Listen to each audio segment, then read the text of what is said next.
Well, Hello. hello. Hi.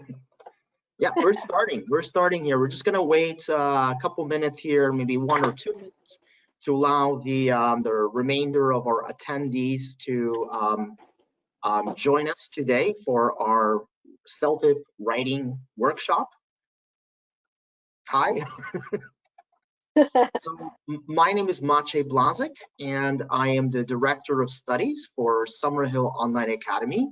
And joining today is my guest, Anna Baxter from Paragon Testing Enterprises. That is correct. So hello to everyone and thank you for joining us today. As Maciej mentioned, my name is Anna Baxter and I work for Paragon Testing Enterprises.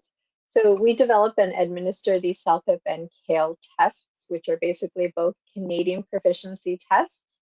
And today's topic is going to be about CELPIP writing. So before we begin, if you do have any trouble with the connections or sound, try logging out and then logging back in again. Usually that seems to work.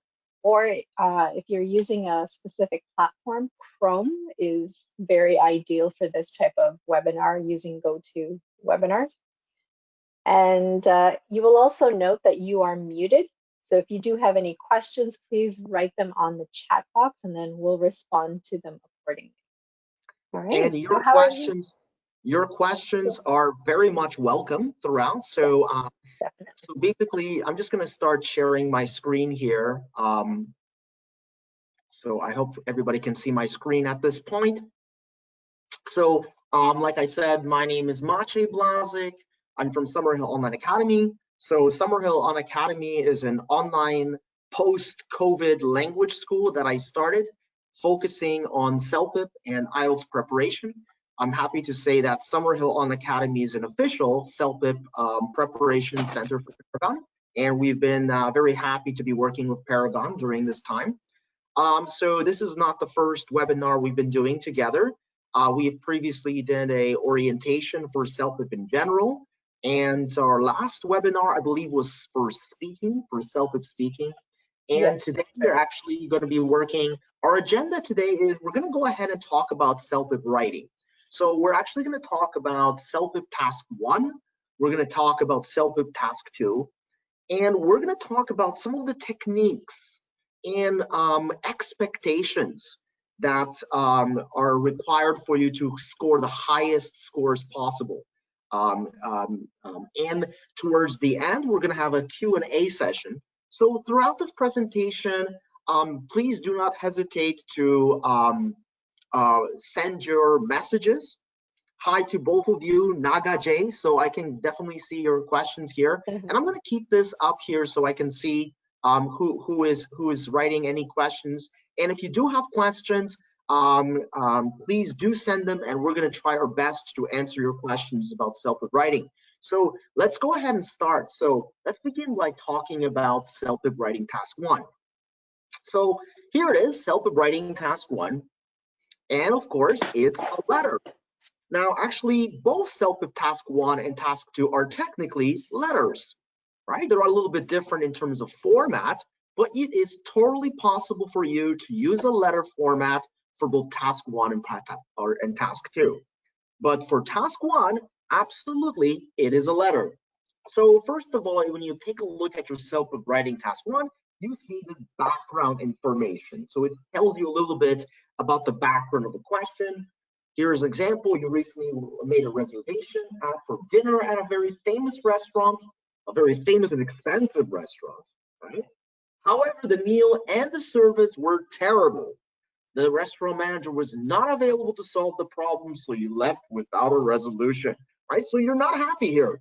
You're obviously not happy. You went to a restaurant, you spent a lot of money, and you're not happy, right? So that sets the tone. Now, further than this, we can see these 3 bullets. And what you're actually expected to do is to extend all of those 3 bullets.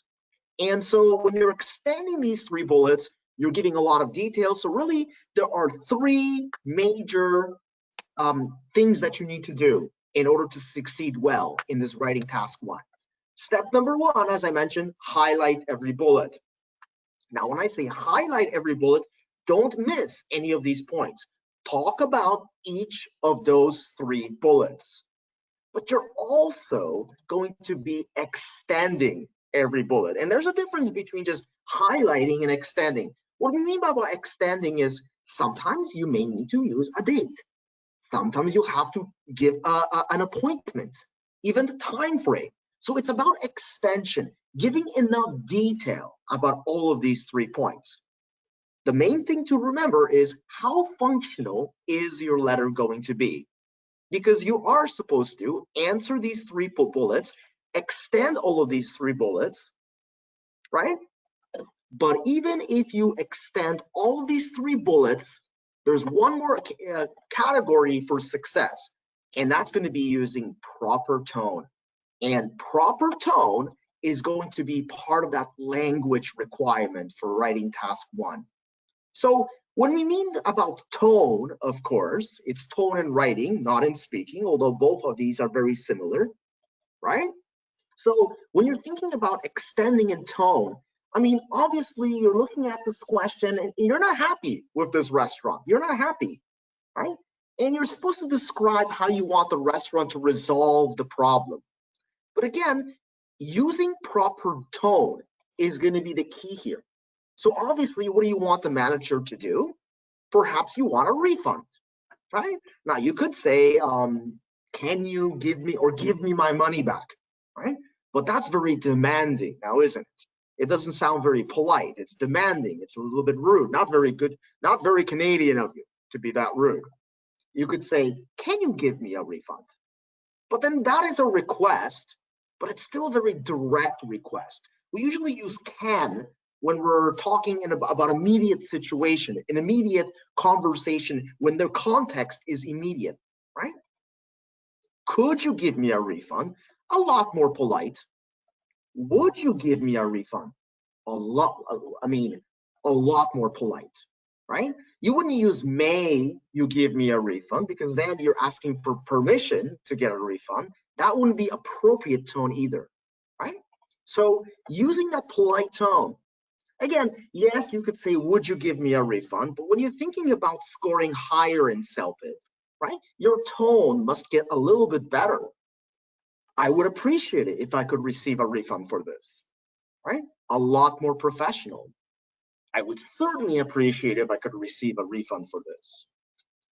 I would like to request a full refund for this. I must sadly request a full refund for this. What about if there's a context where you know this restaurant? You've been to this restaurant before many times. This is a restaurant that you love. You love this restaurant, but this time around, the service was not good, right? I see no choice but to demand a full refund. Maybe the context was really bad, right? Maybe it was really bad situation, right? I see no choice but to demand. You can even do combinations here.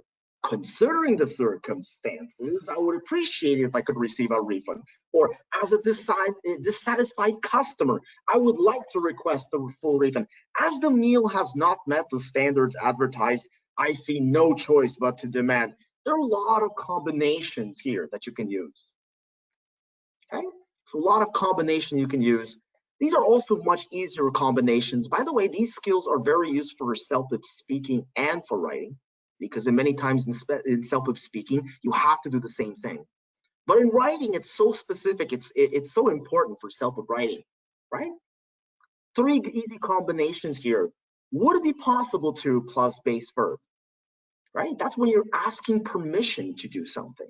Maybe sometimes you have to ask permission to do something, right? Maybe you want someone to do something for you. Would you be able to, right? Give me a refund, for example. I was wondering if you're confirming the action. You want to know if something's going to happen or not. For example, if you want to ask if you can bring your dog to the CELPIP center, maybe you want to write an email and ask if you bring your dog to the CELPIP. Maybe you could say, would it be possible to bring my dog to the CELPIP center, right? Would you be able to give me the next weekend off? Right? Totally polite and acceptable, right? I was wondering if I can have a house party next weekend. Obviously not at the moment. right? Would you be able to help me in the garden? Would it be possible for you to help me in the garden, right? I was wondering if you can help me in the garden. So these are all formulas. We can see these formulas, but they're all very useful. But the key, of course, is proper tone. So for CELPIP writing task 1, it's not just about answering the question and expanding all the bullets. It's about expanding all the bullets using proper tone. Okay, I have a couple questions here, but yeah, let's take a look at an example. Here's an example of a writing task 1. Dear restaurant manager, I am sending you this letter to let you know that my friends and I had a terrible experience at your restaurant the other night. For starters, the quality of the food was absolutely atrocious. The roasted chicken was almost raw inside, and we were forced to spit it out in disgust. All of the food lacked any flavor, and despite being advertised as being extra hot, the chicken wings tasted bland and were too cold by the time they got to our table. Most importantly, despite making our reservation over a week ago, as soon as we got to the restaurant, the hostess informed us that our names on the reservation list were nowhere to be found. As a result, we had to wait for over 30 minutes before being seated. When we finally did get to a table, the server appeared to be drunk and smelled as if he had vomited in between serving our food.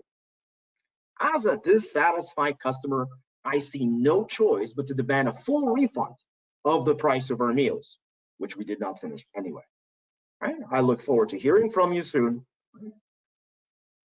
So when we take a look at this answer, there's this kind of a simple formula for writing task 1. It's usually the easiest formula. Start first of all with this. You can say it's a statement of purpose or opening sentence, right?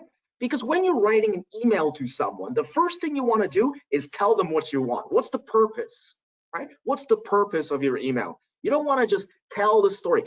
You don't want to start the story and saying, oh, hello, I went to your restaurant the other night and the food was really, you want to just state the purpose, right?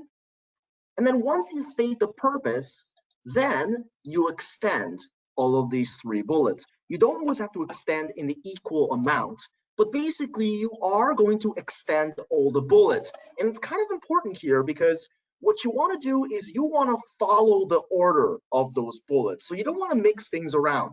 So you want to follow those instructions immediately, right? So each body paragraph in your letter is going to follow those 3 bullets. So you're just extending those 3 bullets. Now, what makes this answer a good answer is, first of all, you are extending all of those bullets. We are using proper tone, so we're not being too direct. We're not being too demanding. We're not being rude. After all, this is a restaurant manager. Is it the manager's fault? No, it's the manager's responsibility, right? And so communicating politely with the manager is also very important. Now, apart from the actual context and extension of the answers, it's also very important for CELPIP to use those powerful words. And what I mean about powerful words, I mean these cohesive devices that connect sentences together, right? A flexible uses of transitions that begin new sentence, like most important, for starters, first of all, in conclusion, right? Subordinates, right? Subordinates are very powerful words. They create complex sentences, and CELPIP loves complex sentences. We don't want to just have simple, choppy little sentences. We want to be using those complex sentences, of course, conjunction. But of course, transitions, subordinations, and conjunctions have very different rules for punctuation. And so we can really impress the reader by using a variety of cohesive devices and using them correctly as well. Anna, do you have something to add to this?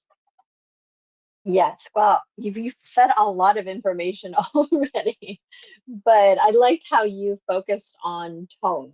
So this is one of the fulfillments that when a rater or an examiner is evaluating a person's reading section, or sorry, writing section in this case, one of the sections is task fulfillment, and tone falls into that category, as well as word count, the making sure that it's relevant, the information, and obviously for tone, using the appropriate words for politeness, for level of formality, greetings, sign off, all that is very, very important. So I'm glad that you touched upon this because a lot of times many people don't know this.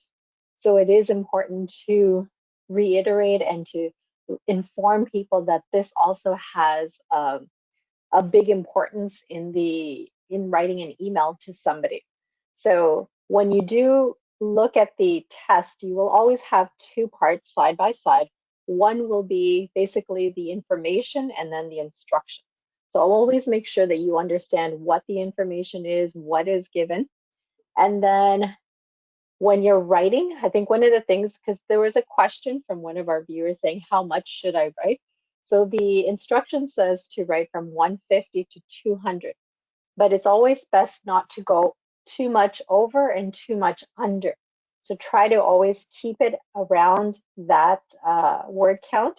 And usually I'll tell students, like if you can do it for maybe from 180 to 210, that's usually the recommended amount because at least that way the rater has the opportunity to evaluate to see how much language usage is in the context. So it's always good to have that. And I think just as little tips from what Maciej already mentioned, greetings, it's important to consider the level of formality and familiarity depending on who you're talking to. The purpose statement, obviously, state the reason why you're writing the email. And the body paragraphs, which Maciej mentioned, you do need to focus on the 3 points that are given there. Make sure to respond to them in order. And then the concluding statement, you could have one sentence just to sum up the email. And at the end is the sign off, which you usually say, like if it's formal, kindest regards or sincerely. I mean, there's many. Or if it's informal, it could be cheers. So little things like that to think about will make a difference. So yeah, that was great. Thanks, Maciej. What key words or phrases could be used in an apology letter from Newport? Um, Again, it's not about key words or phrases, it's polite expression. So I am so very sorry for doing this. Now, it really depends on the format, right? It depends on the format. But again, there are certain situations where you don't want to be too polite and pleading, like you're not begging for forgiveness as Right. if you caused someone evil harm, right? So you usually what we see is for complaints, for letters of apology, for requests, we don't always want to sound completely formal. We may want to talk to a coworker or a landlord, maybe even a friend, someone that you had a picnic with, your coworkers, your fellow peers. So the level of tone depends on the context. So one of the things that we learn in our program is we look at different kinds of context and we look at different kinds of language that we can use. But again, two things I think are very important is for task one, it's just the format. Start with that greeting, that statement of purpose, and then follow those 3 points. Proper tone is very, very important, but so are those cohesive devices, because for your grammar, for your expression, for cohesion and coherence, you do want to use a variety of cohesive devices flexibly, right? You want to be able to do that. Do we lose a lot of point for punctuation? So Victoria, it's not always losing points, it's about gaining points.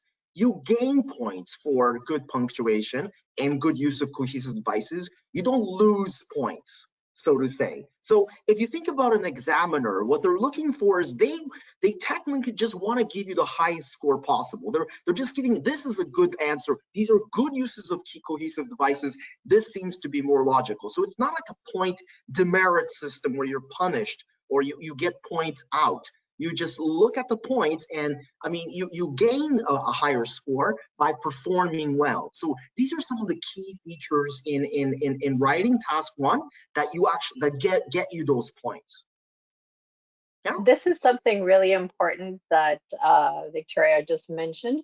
A lot of people usually tend to focus on things that are not as important. So punctuation, yes, I mean, it is important to have, but if by accident you missed a comma or you missed a period or there was just something uh, that you may not have written down completely perfect, but if we're still able to understand the information, then that's what we're looking for.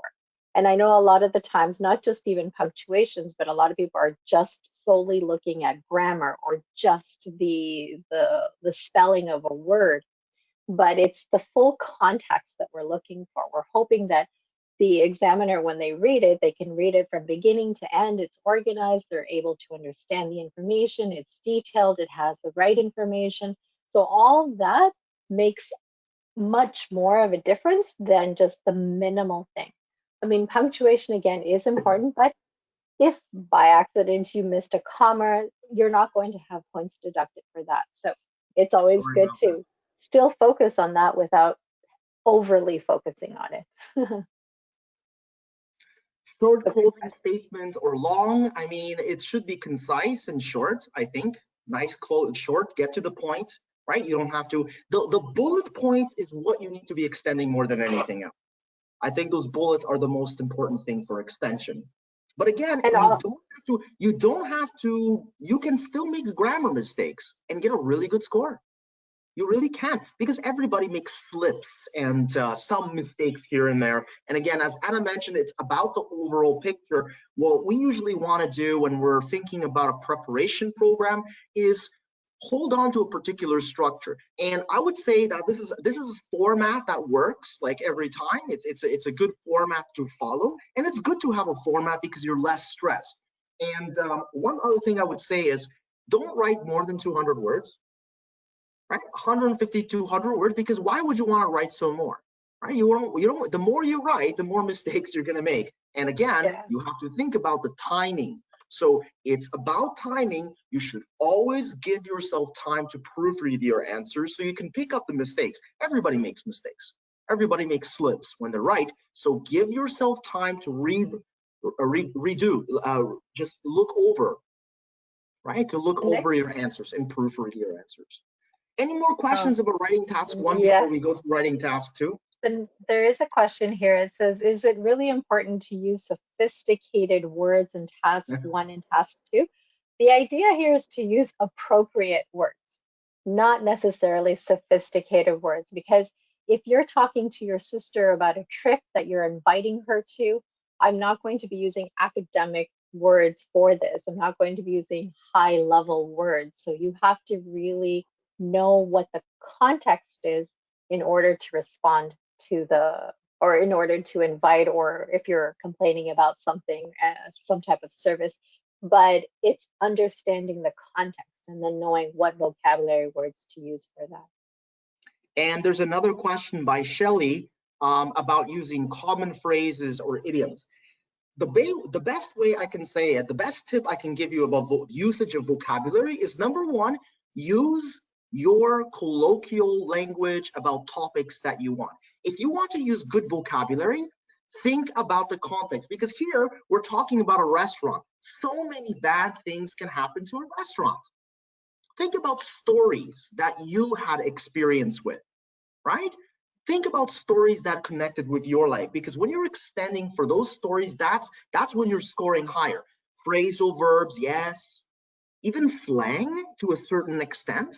When it really, you're not supposed to be using academic language for the sake of academic language. In fact, if you're going to try to use academic language, you're probably going to make some mistakes. So you don't want to do that. And again, for complex, I'm looking at Veliangiri.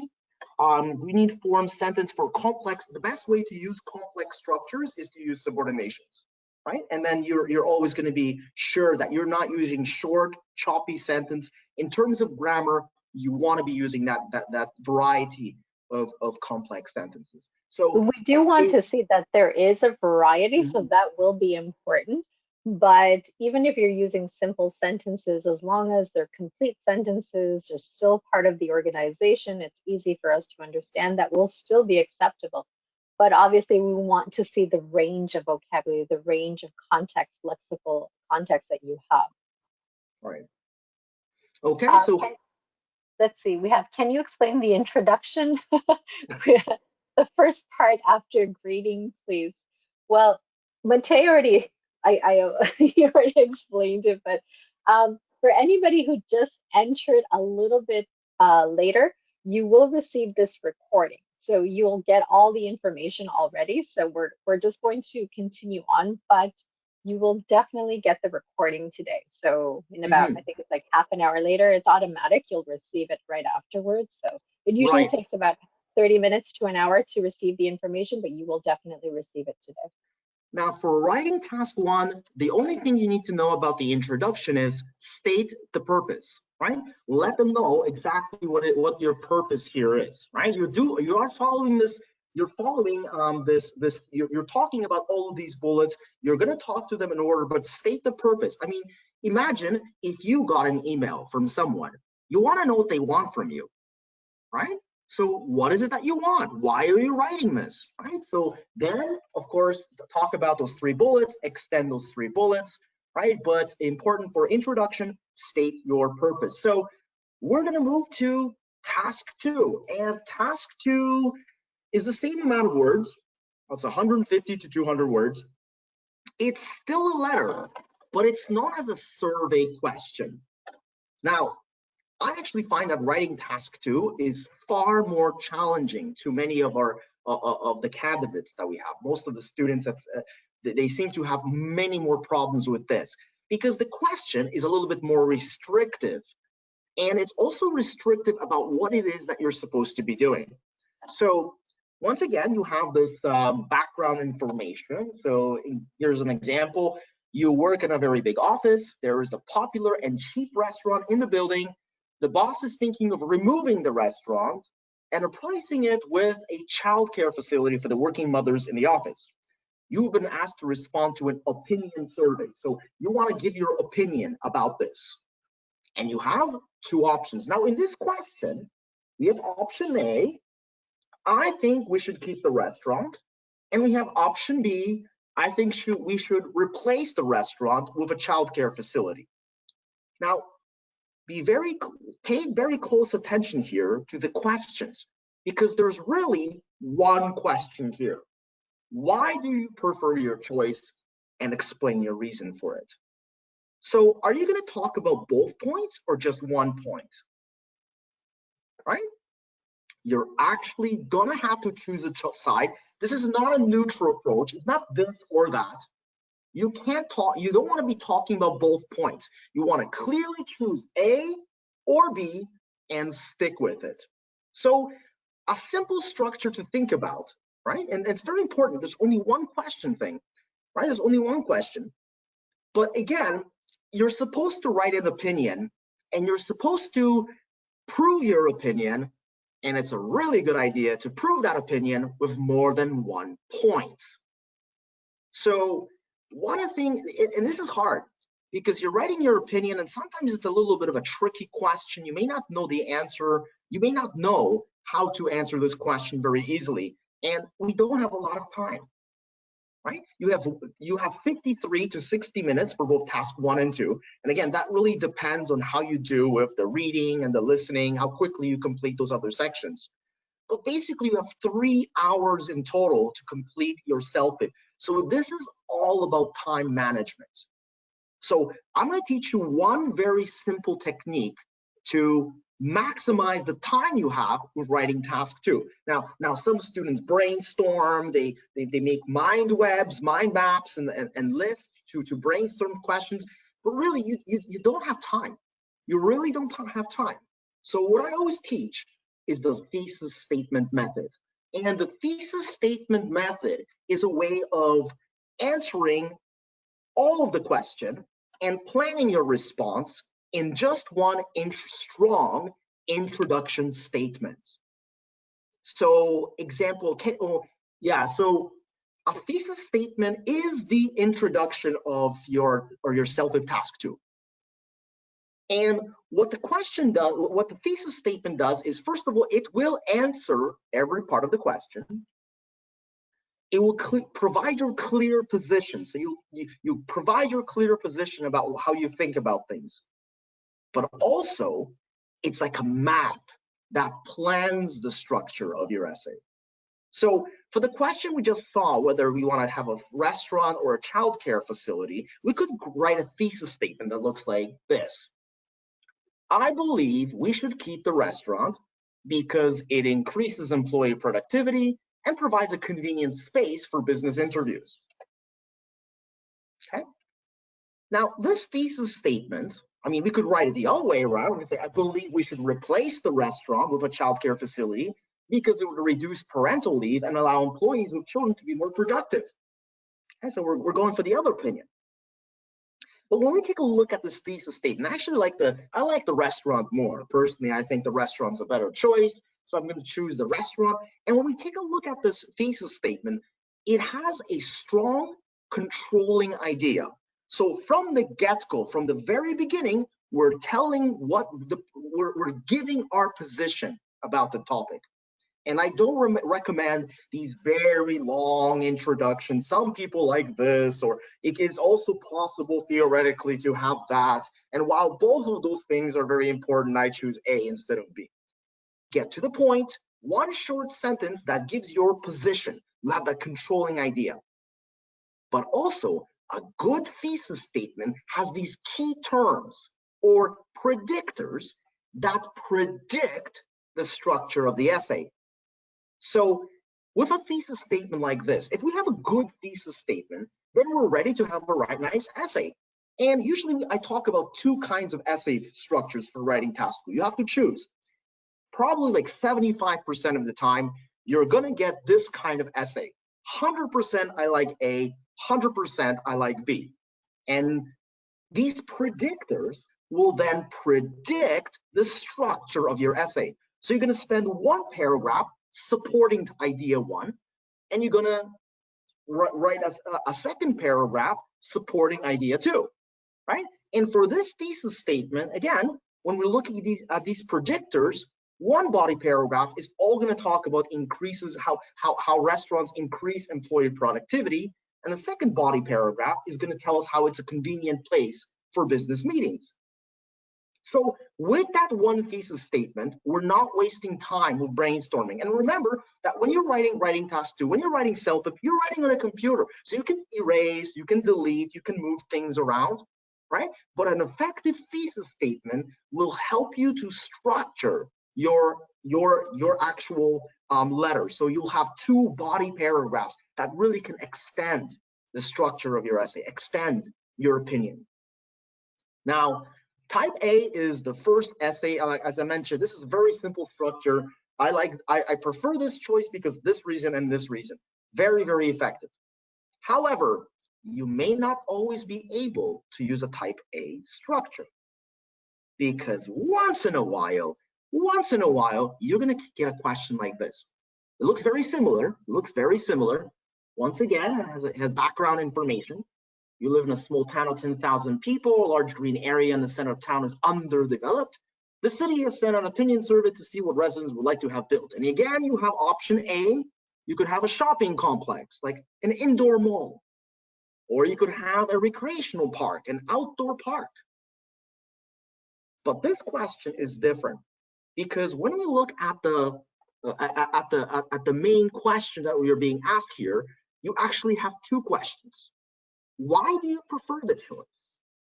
But also, what are problems? What are the problems with the other choice? So if you're nervous during the exam, you just finished writing task 1, you're towards the end of the test, and you just write 2 body paragraphs about how you think a shopping mall is good, or 2 body paragraphs about how a recreational park is good, you're not going to do a very good job. In addition, this is not advantages, we're not comparing, we're not doing a neutral approach. The only way to answer this question correctly is with a type B structure. Again, we'll have a thesis statement, but then we're going to talk about one body paragraph, why you prefer your choice, but what are the problems with the other choice? So here's an example of a thesis statement. Whereas a shopping mall would provide shopping and entertainment options for a town all year round, an outdoor park would cost our town a lot of maintenance costs and would be accessible only seasonally. And again, this thesis statement is planning our answer. It's helping us to extend our answer. So for this particular question, we would spend one body paragraph talking about how an indoor facility, I would choose an indoor facility because it's good all year round. But then I would say, oh, the park is not a good idea because it would be only seasonal. So it's very, very important to not miss the variation in that kind of question, right? Because for CELPIP, we want to be able to answer the question fully. So there's really two kinds of essay questions for type of writing task 2. A lot more structured here, writing task 2. For type A, you're supporting your answer with 2 body paragraphs. 2 paragraphs, this is one reason, here's another reason. And for type B, you're showing why you support, you choose your reason, but what are the problems of the other reason? So you need to be able to know about both of those structures. And again, type B is a lot less common than type A, right? So here's another question for us. And really, when I think about how to approach writing task 2, I believe in a 2-step approach, a nice, fast 2-step approach. Step 1, write that thesis statement, because you can do that right away. You just read the question, understand the question. Is it a type A or is it type B? Extend, right? Write a thesis statement, plan your answer. And then, so here's an example. I certainly believe that the builder should purchase the park because an apartment focused primarily on our senior citizens would be beneficial to both the collective, mental, and psychological well-being. Okay? Or I could say, I do not believe that the builder should be allowed to purchase our local park and transform it into a residential building because the park is beneficial in supporting the health of our local residents as well as urban wildlife. One recommendation when you're thinking about a good thesis statement, make sure that your predictors are different, right? And sometimes a predictor, you could just be paraphrasing the same idea more than once, and then you won't have that extension of writing 2 body paragraphs, right? So again, this would be a type A essay, right? We would be supporting it with 2 ideas using those thesis statements, right? And one final comment I'm going to say is that this is the 2-step approach. Step number 1, write a thesis statement. You can do this immediately. Don't plan, don't brainstorm, don't waste your time writing on paper. Write directly a thesis statement into the computer right away. You can do that right away. And then step 2, good paragraphing. And you can imagine this letter kind of like a hamburger. You know, the introduction, the conclusion, it's like the bun. But there are many hamburgers in Toronto. And the difference between a good hamburger in Toronto and just an ordinary one is the meat, right? It's what's inside the actual hamburger, right? It's the filling. And for us, a good filling is a good paragraph. A paragraph isn't just a group of sentences. A paragraph has a specific structure. It has a clear topic sentence and has supporting sentences, right? So you want to make sure you have a clear topic sentence and that all your supporting sentences show how or why the topic sentence is true. Again, transitional signals, a variety of transitional signals, that all adds to the cohesion and coherence, right? It all adds to coherence. So example of a paragraph, right? First of all, I think preserving the park is essential for the promotion of mental health in our local community. Okay, so we have a clear topic sentence, right? We think that it's good to have a park because it's good for the mental health of our community. And then all of our supporting sentences show how or why that topic sentence is true. As we all know, COVID-19 has led to the closures of numerous entertainment facilities and places for people to socialize. And with so few options available for local citizens, parks have become the most important centers for social activity. Clearly, by eliminating this essential area of social interaction, we'll be forcing our residents to endure even further social isolation, which can lead to loneliness and poor mental health. Right? We're only focusing on mental health in this paragraph. That's really all we're doing. Again, we got lots of transitional signals, subordinations, and conjunctions. right? We're blending those sentences together. Anna, what would you like to add to this? I just like the way you were explaining it because you're using different voices, and I thought that was brilliant. It was great. Well, I mean, I think if I were just to sum up, just sort of to have the main idea, just remember that this is a survey question. So basically, it's an opinion survey. So you'll always have two options to choose from. And the thesis statement, make sure you write that in your own words, or as Maciej said, paraphrase it, because that way we know that you're able to use your own vocabulary. So it's important to let the reader see that you can use other vocabulary words and you're not just copying from the information that is already given to you. And giving reasons for your choice.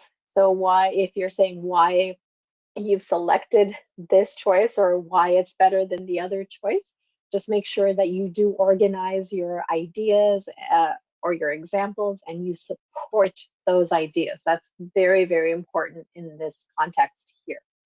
So that was great. I was just Yeah, enjoying that. can we do task 2 first? My question would be why? Why would you want to do task first? As far as I know, when you press next, you just go to right. Can you flip from task 1 to task 2 in that time? You No, can. it's an order, so they'll give it to you. They'll give you the instructions, the writing instructions. They'll tell you what you need to do, but you'll always start with task 1, and then you'll have 30 minutes to do it. And then once you're done, you go into task 2. Even if you finish ahead of time. So let's say it takes you only 20 minutes to do it, that time cannot be transferred over. So if you have 10 minutes left, but you're satisfied with your response, you click next, and then you'll have the 30 minutes for task 2. So just make sure to always review all your information. One of the benefits about doing the CELPIP test is that you do have editing tools. So there's certain things like you do with a word, you'll have cut, paste, copy, underline, italicize, bold. But the best one is the spell check. You do have spell check, so if by accident you misspelled a word, it will be underlined in red, and then it'll give you some options. If you click on the word, it'll give you some drop-down menu with options as to how to spell that word correctly. But just be aware that spelling, you do have to read the information because sometimes we will have typos. And if you wanted to say if instead of, and you by accident put of, it won't correct it because the word is spelled correctly. So Right. again, I'm always telling people to just go back, have maybe 5 minutes at the end just to review, go back, read your information, make sure everything's okay. Yeah, absolutely. So if you press next in task 1 because you're hoping for task 2, that's not a good idea. You just missed task 1, right? So finish task 1 first before you move to task 2. Another question here by Rita. Can you do the thesis statement in the introduction? The thesis statement is the introduction. That's right. Right? The thesis statement is the introduction. And again, it's a letter, so you can say, dear manager, comma, and then just write a thesis statement. But again, Well, that will actually depend because not all of them are letters. They will make it clear which one is, but on a rare occasion, you will have a letter for task 2, but most of them aren't. And that means that you really don't need a greeting statement. You don't need a sign off. You just start with the thesis statement. right. And again, that thesis statement for type A, for type B, as I mentioned, those are two very different essays. One essay is asking you to just choose. I choose A for 2 reasons, or I choose B for 2 reasons. But type B means you after 2 questions mark. The best way to do it is you can see that when you're looking at the actual question, you can see the difference in that question. So this is a task. This is a type A essay because it only has 1 question mark that we're going to see here. It's very easy. But if you see 2 question marks, you know you're going to be writing a type B, right? That's basically the best way to look at it. And again, a type B is a lot less common, than type A. But again, you need to be careful because if you get a type B essay, but you're ready for a type A, then you're going to be missing the extension, right? And you're going to be missing that extension. And about the word count, as I mentioned earlier, Mhm. it does say it's recommended 150 to 200, but usually I'll tell students if you can do it from 180 to maximum 210, no more than that, then that's fine. It just gives the reader a better opportunity to read your information and all the different vocabulary structures that you have there. Okay. So Rahul had a good question here, and he's asking about, do you have any time between task 1 and task 2? Yes, but once you press next, task 2 begins, Mhm. right? So you have that maximum amount of time that's allotted for task 1, but once it moves it to task 2, then it's all about task 2. And planning is part of the time. So it's not like, it's included. It's included in that time you have. This is why for task 2, you need to have that planning. And a thesis statement is a really good way of being able to plan a cohesive essay with lots of extension. We did have a question earlier. It says, how do we get ideas and how to practice that? Sometimes lack of ideas, taking delay in response. Yes, absolutely. Practice. It's all about practice. And again, one of the things that we do in our classes at Summerhill Online Academy is just we write a lot of thesis statements. We write a lot of thesis statements. We just open our minds to be able to write those opinions very quickly. So we do tons of thesis statement practice because really the thesis statement is the key to fully extending it, and it requires practice. Right? It looks easy, but it's actually a little bit challenging. So it's a really good idea. How many reasons are recommended? Again, I recommend 2. I, I, there, it's possible to have 3, but then if you have 3, then you're writing a lot more than 200 words, which is not what you're supposed to be doing. And most important, if you're writing 200 words, but you're trying to talk about 3 ideas, you're not going to extend those ideas. Right? It's better to write 2 focused body paragraphs, extending, giving proof and examples to your ideas, than just writing short 3 little ideas that are not extended fully. And again, the best way to extend your reasons and answers is through through a cohesive thesis statement with those predictors, right? That plan your answers. So once you have a good thesis statement, you just follow that thesis statement, right? Great. We do have various questions here. It says, do we get some time before starting task 2 after finishing task Yeah, 1? we have that one. Oh, we did have one. Okay, great. I'm just reading all these ones here. What do I need to But do to get a CLB 9? yeah. So, right, again, Mhm. Marcel, it's about being able, it's about a holistic performance. So what we do is we learn a good structure, because that allows us to hold on to a structure so that we have something to hold on to, and we can write much more quickly. But then ultimately, it's about using vocabulary that you know, a less common vocabulary. It's about writing a story. I mean, for writing task 2, you choose your reasons, right? And also you choose reasons which you know how to answer. So maybe sometimes you don't agree with a certain question, you prefer another choice, but you don't have any reasons to support it. My option would be, my advice would be, choose the option that you know how to talk about, how you can justify, not the option you truly believe. It's just a test, and you want to be extending that question. Let's see. I know there's quite a few questions here. There's quite a few, which is great. High information is ask you in task 2, the first thing. I think I'll put it from here. Yeah, so for Suman, again, writing task 1 and task 2 is a little bit different. With writing task 1, you're given 3 bullets. You extend those 3 bullets. So it's not about giving opinions. It's about complaining or explaining. I'll consider writing task 1 as being a letter that you're really telling a story.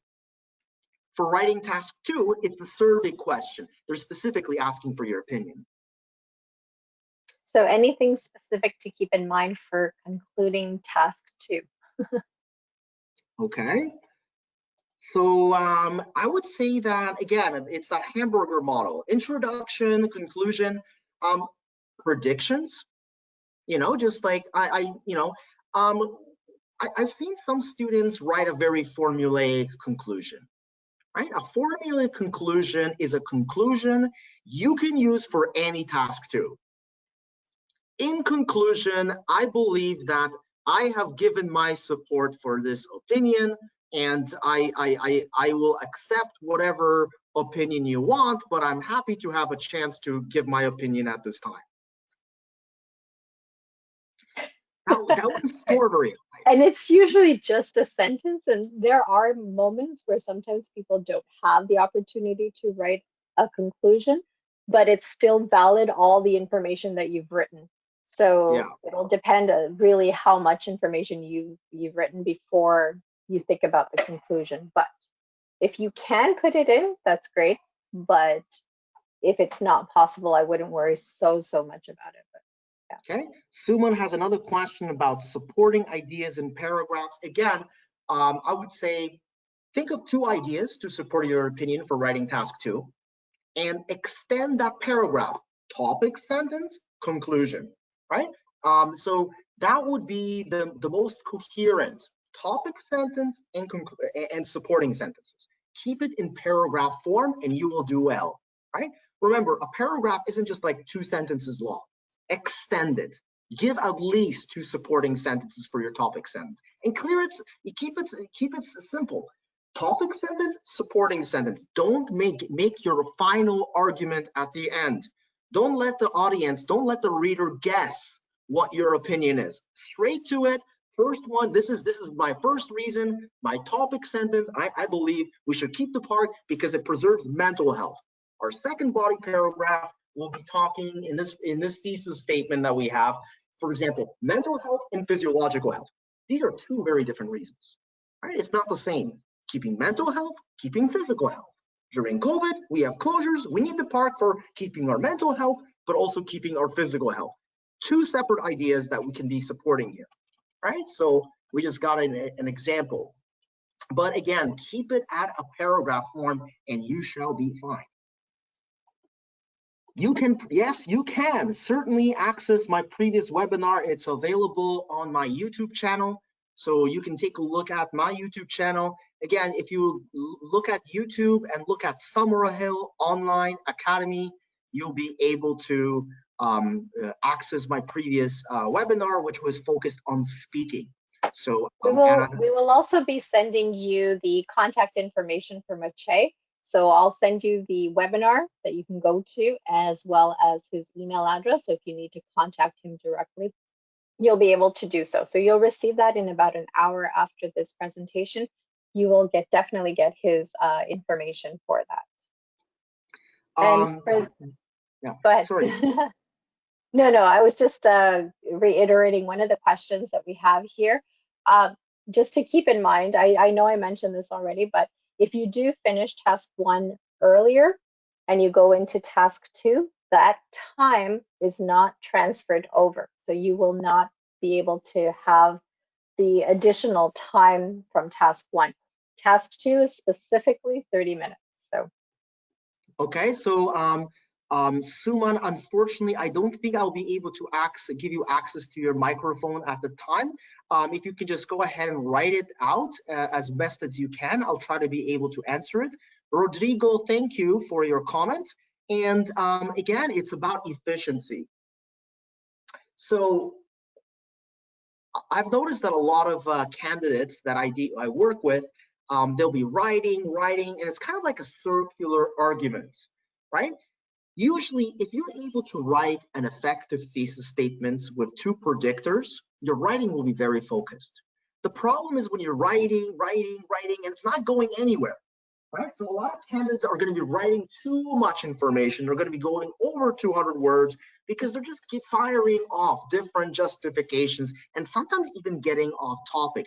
And that's not what you want to do. You want to stay on topic, and the best way to stay on topic is to write a good thesis statement, because then you structure and plan your writing so that you don't get off topic and you know exactly what you're writing about, right? So Again, writing task 2 is a little bit tricky, and it takes practice. Writing takes practice. It really does, and you need feedback, and you need it's just something that you need to practice with. Yeah. And people concerned about how many words they can write, usually I'll tell people don't go over 210.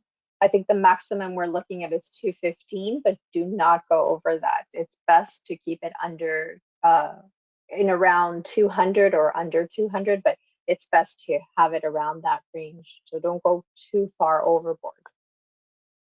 Rodrigo, I don't have a complete answer here. I want to, I've included a lot of information today, so I didn't want to get off topic and spend too much with it. But you can imagine that we have a complete paragraph here, so you need one more. So the second body paragraph would be just about the physiological health, the reason why a park helps us is a good idea because it helps with our physical health, right? While the first one was talking about mental health. Right? Again, it would have a clear topic sentence and would have supporting sentence that show why the topic sentence is true. And again, the conclusion, again, it's I would say connect somehow with the ideas, summarize both of those ideas in the body paragraphs as you extend, and you should be fine. Great. I think. Any other questions here? I don't know. If you do have questions, just let it keep coming. But just to let you know, also apart from the information, the contact information from Maciej and I, we will be giving you some free material. So there's going to be some practice for, it's called CELPIP Accelerate. Usually it has a cost of $25, and this is specifically for the writing and reading sections. So you will receive that today for free. So you'll receive it in the email. It'll be a voucher code. So they'll give you the code that you need so that you can receive the material for free.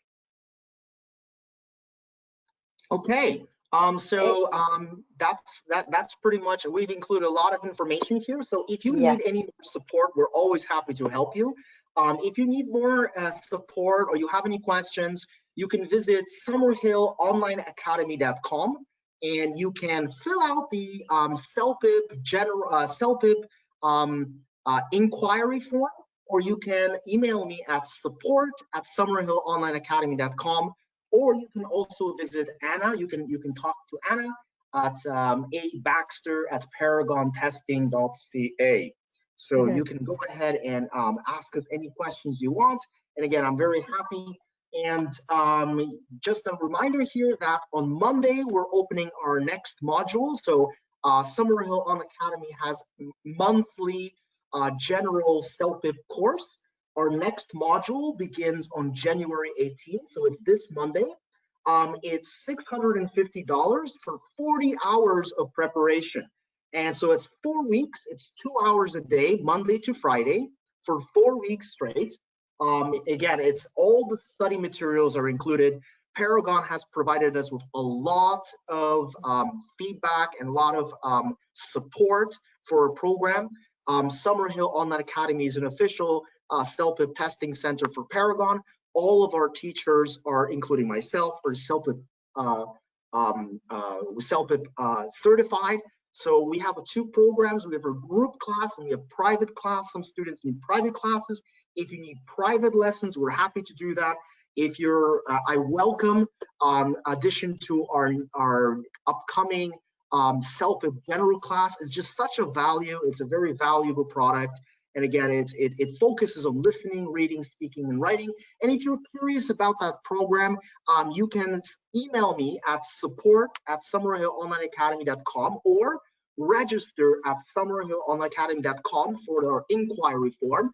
And I'd be happy to send you the complete course outline for that program, which includes a thorough breakdown of the schedule. So you'll know what's happening on Monday, Tuesday, Wednesday, Thursday. You'll be able to do that. And I'm also happy to give you a free 30-minute consultation where I can talk to you about your CELPIP needs and see if our programs are the right fit for you. So you can always apply for a free consultation, and you can visit summerhillonlineacademy.com, send an inquiry form, or send me an email. I'd be happy to send you a course outline and arrange for a consultation. So take advantage, everyone. You got yeah, Maciej for 30 minutes free. You could have a conversation with him. right. So unless there are any questions, Anna, do you have anything else to add? No, this is great. I think it touched upon a lot of great information and things for people to be aware of and what to look for. I thought that was great. And plus, if they do need a little bit of help or extra sort of support, I know that you're there for them. And if you need any consultation to see what would be the best approach for you, then it's good to have Yeah, you so here with us. and so when we have students in our general class, I often find that my students will come and say, oh, okay, I have another question. I'm always happy to be supportive. And, you know, again, for writing, it's a lot about techniques. And we've looked at those general techniques. You'll be able to review this video if you want to, just to get a good idea. But a lot about reading, listening, and speaking, it's about really techniques and how to get through those answers. And again, a lot of feedback, especially for writing and speaking. Great. All Well, right. thank you, everyone. Happy New Year, and I hope you enjoy the rest of your evening. Yeah, thank you for having us, and it was a pleasure. Oh, and there will be a survey just right after. So when you log off, there will be a pop-up. Please respond to the survey. It'll take 3 minutes to do. It's just for feedback to tell us how we're doing and how we can improve every time that we're here with you. So thank you for taking the time to join us today. And I really enjoyed this. Thanks, Maciej. Okay.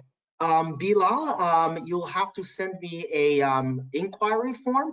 I'm fairly busy in my schedule, so usually you can expect like, you know, for private lessons, very quick private lessons, it's usually several days that you'd have to wait. A couple days you'd have to wait to realistically to have an appointment with me. But of course, I'm happy to support you. Okay. Great. And thank you, Shelley. Good night, everyone. Thank you. Take care, everybody. Bye.